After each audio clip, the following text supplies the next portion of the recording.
Escalating violence between the Palestinian and the Israeli side. Rockets coming from the Gaza Strip landing just a few hours ago on the outskirts of Tel Aviv, Israel's biggest, most populated city. Israel continuing the airstrikes targeted against the launching pads for those rockets. So is this conflict going to escalate? What's going to be the domestic fallout, both for Hamas and in terms of Israeli domestic politics? What's the international fallout? We're putting all these questions to my guests this evening. We have with us on set Kareem, AMIRAT, who's a member of Fatah, also a master's student at Sciences Po, the Institute of Political Science here in Paris. Thanks for being with us.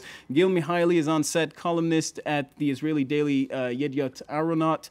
And from Tel Aviv, Einat WILF, member of Israel's Knesset. She's also on the Foreign Affairs and Defense Committee. We also have with us by telephone Dr. Hani AL-BASOOS, who's in Gaza. You're a professor of political science at the Islamic University of Gaza. France 24's own Douglas Herbert is on set. And the first question for the second part of this debate, actually, you know what? First, let's listen to Israeli Prime Minister Benjamin Netanyahu. He was speaking earlier today in a press conference saying there was no moral equivalence between the Palestinians and what Israel is doing. There is no moral symmetry. There is no moral equivalence between Israel and the terrorist organizations in Gaza. The terrorists are committing a double war crime. They fire at Israeli civilians and they hide behind Palestinian civilians. I want to get the reaction to that from Nasser and NAJJAR. Nasser, you're a journalist and a project coordinator for Human Rights Watch in Gaza City. Nasser, did you hear what the excerpt we just played of Benjamin Netanyahu's press conference? Yes, I heard that from the Israeli Prime Minister. I'd like to get your reaction to that. Okay. The thing that Israel also targeted around beside Ahmed al-Jabari, the commander of the Hamas military wing, Yedioth al-Qassam. They attacked another 15 people. They killed around 15 people, 3 children, 2 elders, and 1 woman. There were 145 injuries, including 50 children and women. That means that 1/3 of the casualties that the Israelis are targeting are women and children, not only soldiers, as he said. And the what the Prime Minister of Israel was saying, what Benjamin Netanyahu was saying, is essentially you can't put Israel and Hamas on the same moral footing because Israel is essentially defending itself. Well, we can say that Israel is occupying the Gaza Strip, and that means that that Gaza Strip is still under the responsibility of Israel. Doug Herbert, I'd like to. There's a question that I've been asking myself over the last 2 days, is why now? There have been rockets launched from the Gaza Strip. That means with the approval of Hamas for weeks, if not months. Why is this happening now? It's the question everyone's asking, right? Because like we were talking about before, there had been a couple of days where tensions had seemed to be a little calmer. Things had seemed to, it's never perfect, but you had a state at least of a tenuous ceasefire, and then all of a sudden this. Now, from Israel's perspective, what they're saying is that they've been under a relentless bombardment, a relentless assault from Palestinian rockets, an assault that they say is terrifying civilians, that is forcing the closure of schools and hospitals, and they cannot just stand by and let that happen. They have a moral and they also have a governmental political duty to protect their citizens. Now, cynics will look at this and they will say, because we've seen this before in the past, is it a coincidence that it's happening in a pre-electoral period? It will never hurt an Israeli politician, especially one who is known for talking tough, keeping a tough line, to talk tough to Hamas on security issues with the election, 9 weeks away right now. That's, one way of looking at this. From Hamas's perspective, why now as well? Well, Hamas, you can argue, in many ways, often exists. It ceases to exist unless it is in a belligerent mode, unless it's in almost a war mode, a war footing. And it lives on martyrdom. It has to keep itself relevant. So it's in a delicate balancing act as well, because it doesn't want to do something so drastic as to invite a devastating Israeli response. Obviously, the Israeli Defense Forces are far more muscular than anything Hamas can put up against them. They don't want to invite a devastating response that would really physically wipe them out, but they do want to do something that will keep them relevant, probably keep for their own people and the message out there that they're still martyrs, that they're fighting a permanent threat there from a very, very menacing state. And, Ehud Barak, the Israeli defense minister, just said moments ago that the violence witnessed today, and I presume he's referring to the rocket landed on the outskirts of Tel Aviv, will exact a prize from the Gaza militants. On the militants of Gaza. Gil MIHAELY, I want to ask you again that question of why now, and does it relate to Israeli politics? And before you answer, I want to show you pictures that we pulled from our archives. It's a report that I did 4 years ago. I was covering the previous Israeli parliamentary elections, and it does seem like history is repeating itself. Look at that. That's a building in Ashdod. And I met the resident of that building, and she was just, that's her, and she was picking up her stuff from the rubble. And at the time, the election was all about security concerns, and what the main narrative of the election was rockets coming from the Gaza Strip are now have a longer and longer range, and now look at what they're doing. They can hit big population centers like Ashdod. One day, they will reach Tel Aviv. We're 2 months out from the next general election, and it's happened. How much does this have to do with the general election? I don't know. I just want to say that the last Israeli prime minister that went to war in Gaza lost the elections. It was Ehud Olmert. So those and who won during the elections? Who won? Netanyahu, which was in the opposition. So going to war, and Shimon Peres in '96 went to war. He was very popular because he replaced Rabin that was assassinated 6 months before. He went to war in Lebanon, and he won an unlosable elections. He lost an unlosable elections in May '96. So going to war is a huge risk. Netanyahu hates. If there's something Netanyahu hates more than paying in a restaurant, is risks. So I don't think that he's leading in the opinion polls. He's in a very good position. He wanted to anticipate the elections. He wanted earlier elections. Going to war in Gaza is a huge risk. No, I think we should take a step back and look at what's happening. Look at Iran. Look at what's happening in Sudan. Look at what's happening in the Sinai. Look at the number of long-range.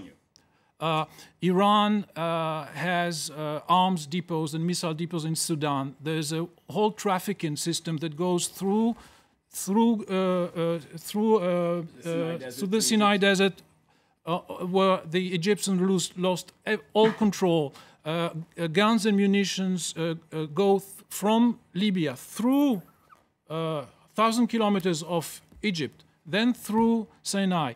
Hamas and Jihad Islamic and other organizations accumulated dozens of long-range missiles. And if you look at the statistics, the numbers of missiles fired into Israel in 2012, before the crisis, was almost the double of 2011. So when you look at the picture, you see that the Hamas is warming up. They are trying to So you're saying the level of violence and the level of threat posed by Hamas militants at Israel's borders just got to a tipping point. And it's coincidental that the elections are just around the corner. It's not coincidental, but it's not as Machiavellic as some would like to say.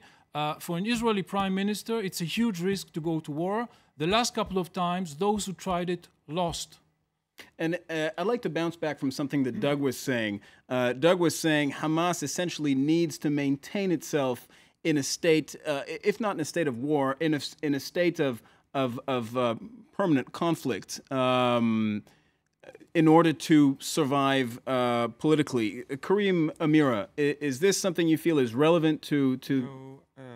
Sorry to say, but it is not relevant for many reasons. First, Hamas politically achieved what they want.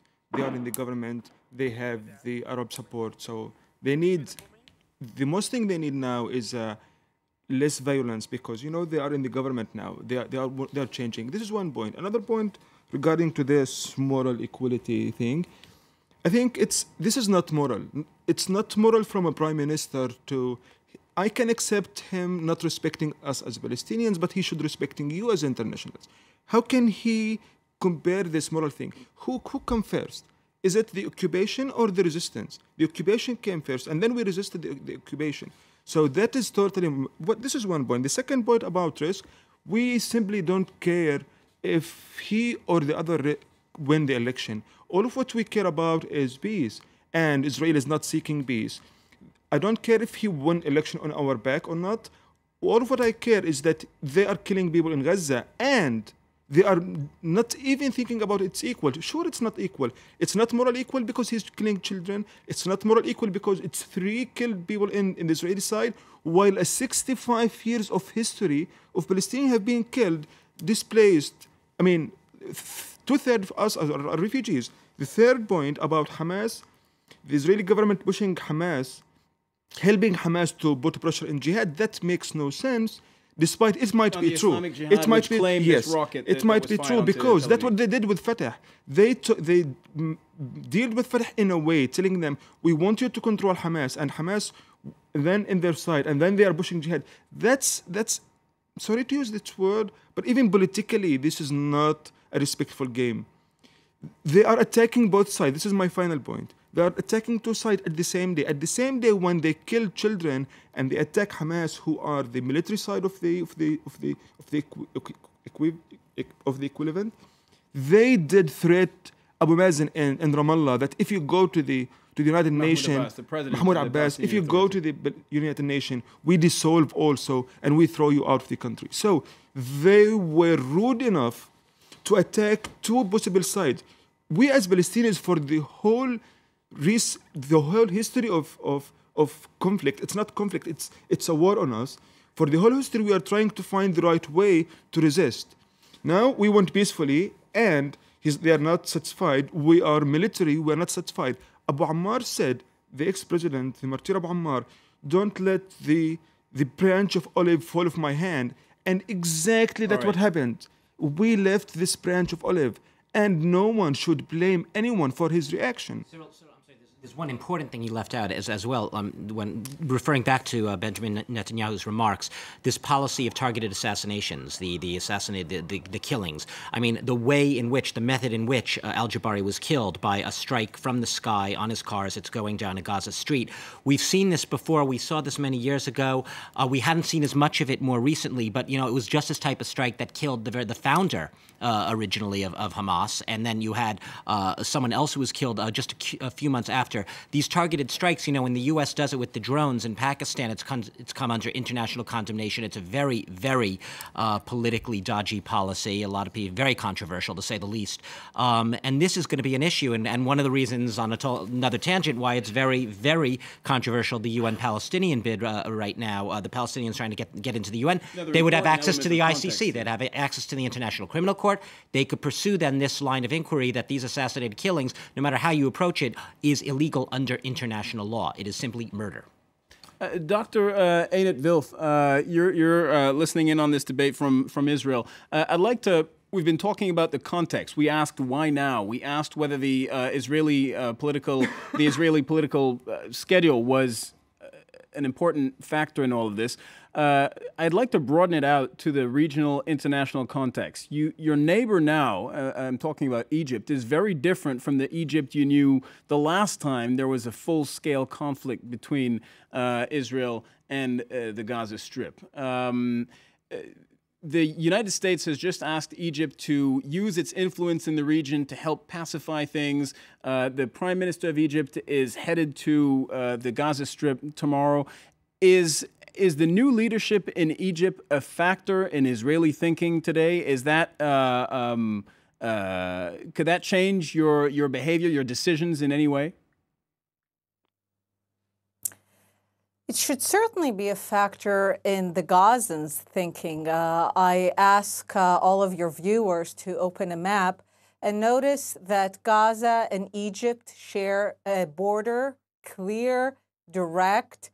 And while some of the speakers here try to claim resistance to occupation, even though Israel is long gone for many years from the Gaza Strip, all they have to ask the Egyptian Prime Minister tomorrow is, please open the border between Egypt and Gaza. Last I recall, there's a Muslim Brotherhood rule in Egypt, a Muslim Brotherhood rule in Gaza. I don't see much brotherhood going on. The Egyptians are essentially keeping more than 1 million people hostages in order to deflect attention and to pressure Israel.